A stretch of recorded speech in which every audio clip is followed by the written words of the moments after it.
Hai, hello, salam sejahtera Malaysia. Selamat datang ke channel Fels Lifestyle. Terima kasih kerana terus setia dan terus bersama di dalam channel ini. Saudara-saudara, cerita pilihan raya kecil dan air kuning sudah selesai. PAS sudah kalah. Tapi kenapa kita dengar lagi kepimpinan PAS buat masalah ataupun terlibat dengan satu lagi isu?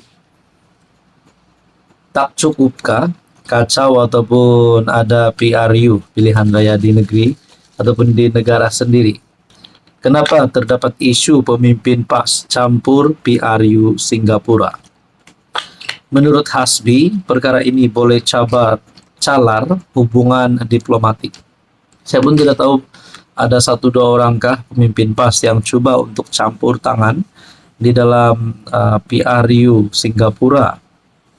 Cuma saya nak tanya saja, adakah mereka ini boleh dikenakan tindakan undang-undang sama ada disaman, ditangkapkah, ataupun apa juga jawatan mereka dilucutkan? Nah, saudara-saudara, tindakan dua pemimpin PAS yang mencetuskan kontroversi dengan kenyataan mengenai pilihan raya umum PRU Singapura dilihat bukan saja melanggar norma hubungan antara bangsa, tetapi juga berpotensi merosakkan hubungan diplomatik yang telah lama terjalin erat antara Malaysia dan Singapura. Jadi saudara-saudara, bukankah ini satu perkara yang memalukan? Kalaulah hanya kerana perbuatan dua pemimpin PAS ini, memang terang-terang dinyatakan di sini dua pemimpin PAS, bukan BN, bukan PH, bukan PKR, tapi pemimpin PAS. Bagi saya ini pasti satu perkara yang memalukan. Kalau hanya kerana perbuatan mereka berdua ini boleh merosakkan hubungan di antara Singapura dan Malaysia, ini pasti satu perkara yang amat serius. Ketua Pemuda Amanah Hasbi Muda berkata, secara prinsipnya, memberikan komen terhadap perkembangan politik negara lain tidaklah menjadi kesalahan. Namun, apa yang menjadi masalah ialah apabila kenyataan tersebut cuba mempengaruhi pola pengundian rakyat Singapura berdasarkan kaum dan agama. Ini bertentangan dengan nilai demokrasi inklusif yang sepatutnya dihormati. Pemuda Amanah Nasional mengingatkan semua pihak, khususnya PAS, bahwa keprihatinan terhadap suatu komuniti di luar negara tidak boleh dijadikan alasan untuk campur tangan dalam urusan politik negara tersebut. Tanggung jawab sebagai pemimpin menuntut kebijaksanaan dalam menimbang sensitiviti politik dan undang-undang negara jiran. Sebelum ini, Kementerian Hal Ehwal Dalam Negeri Singapura dan Jabatan Pilihan Raya negara itu pada satu kenyataan bersama menyebut kerajaan Singapura mengenal pasti beberapa individu asing yang cuba mempengaruhi PRU dan mengeluarkan arahan pembetulan kepada Meta untuk menyekat akses kepada posting mereka. Tiga individu itu, Bendahari PAS Iskandar Abdul Samad, Ketua Pemuda PAS Selangor Muhammad Syukri Omar, dan seorang pengguna Facebook yang dikenali sebagai Zulfikar Muhammad Syarif, yang kini seorang bekas warga negara Singapura yang kini menetap di Australia.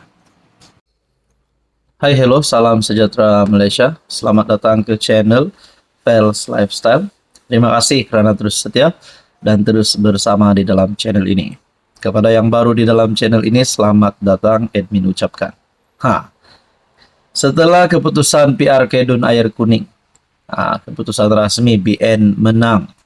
Saya boleh katakan menang besar dengan majoriti 5.000 undi kalau saya tak silap. Jadi kemenangan ini satu isyarat bahawa BN dan PH di dalam kerajaan perpaduan hari ini diterima oleh penduduk ataupun pengundi di kawasan Dun Air Kuning. Nah, apa sebenarnya punca utama kekalahan bagi Perikatan Nasional? Nah, untuk parti PSM kita tidak mau bincang, tapi kita hanya timbulkan persoalan berkaitan dengan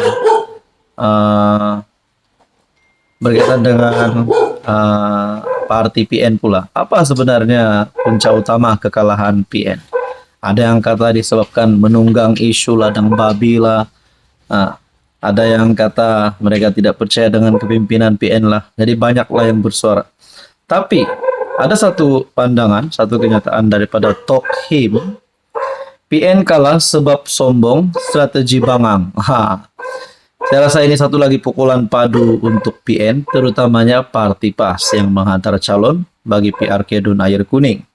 Mungkinkah dengan ini Hadi Awang, Muhyiddin tiada harapan lagi untuk memimpin PN ke arah mendapat kemenangan yang lebih banyak pada pilihan raya akan datang. Menyampaikan pandangan ikhlas Presiden Parti Bumi Putra Perkasa Malaysia, Putra Ibrahim Ali berkata, kesombongan pemimpin PN menjadi punca kekalahan calon parti itu pada PRK Dun Air Kuning. Menurutnya, ia melibatkan kegagalan pemimpin PN mendapatkan maklum balas dari segi strategi dan isu daripada pemegang taruh. Kesombongan pemimpin PN untuk mendapat maklum balas dari segi strategi dan isu dari pihak-pihak pemegang taruh langsung tidak diberi perhatian dan sombong. Kalau terus begini, selesalah PH dan BN, khususnya Perdana Menteri Anwar Ibrahim menghadapi PRU ke-16. Hiduplah PN dengan mimpi di siang hari, katanya pada kenyataan media. Nah, menurut Tok Him, menurut kepimpinan Parti Putra, berkata, kalau ini terus-menerus berlaku, cerahlah harapan Anwar dan kerajaan PHBN untuk menang pada pilihan raya umum ke-16. Katanya, PN terlalu gairah dengan memainkan sentimen UMDAP untuk timbulkan kebencian orang Melayu karena UMNO bersekongkol dengan DAP dan ditambah pula dengan isu ladang babi. Bagi saya ini satu pendedahan, satu tamparan hebat untuk Muhyiddin dan Hadi Awang. Menurut Anda, saudara-saudara, kalau udah diteruskan begini, masihkah Muhyiddin dan Hadi Awang layak untuk memegang jawatan mereka? Hai, hello, salam sejahtera Malaysia. Selamat datang ke channel Fels Lifestyle. Terima kasih kerana terus setia dan terus bersama di dalam channel ini. Tonton apa yang saya hormati. Setelah selesainya PRK Dun Air Kuning, kemenangan bagi Barisan Nasional membuktikan PN tidak mampu untuk mengalahkan BN pada PRK kali ini, walaupun calon daripada kerajaan.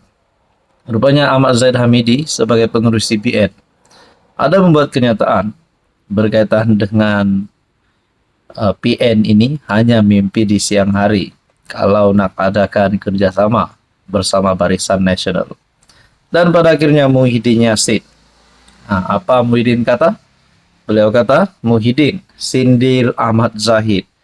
Siapa sebenarnya bermimpi? Adakah kerjasama di antara BN dan PN, Barisan Nasional dan Perikatan Nasional ini boleh dilaksanakan dalam satu gabungan baru ataupun pakatan baru ataupun mungkin parti baru bersama untuk mendepani pilihan raya akan datang?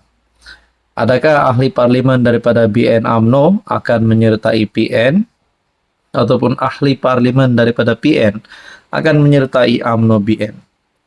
Nah, saudara-saudara, dakwaan pengurus CBN Ahmad Zahid bahawa usaha menjalin semula kerjasama antara BN dan PN hanyalah mimpi di siang hari.